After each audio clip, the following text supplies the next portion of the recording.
మన రాష్ట్రంలో పేదవాడి కడుపు ఎలా కొట్టాలా అనే చూసేటువంటి తెలుగుదేశం ప్రభుత్వం అన్ని శాఖల్లో కోతలు మొదలుపెట్టేసింది.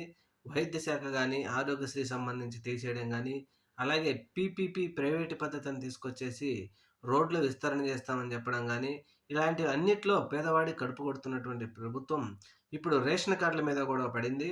రేషన్ కార్డులు రాష్ట్రంలోని 90% మంది ప్రజలకున్నాయి. ఇవి ఆరోగ్యశ్రీ కోసమో, ఫీజు రియంబర్స్‌కో ఫీజు రియంబర్స్‌మెంట్ కోసమో ఈ రేషన్ కార్డులు తీసుకున్నారు.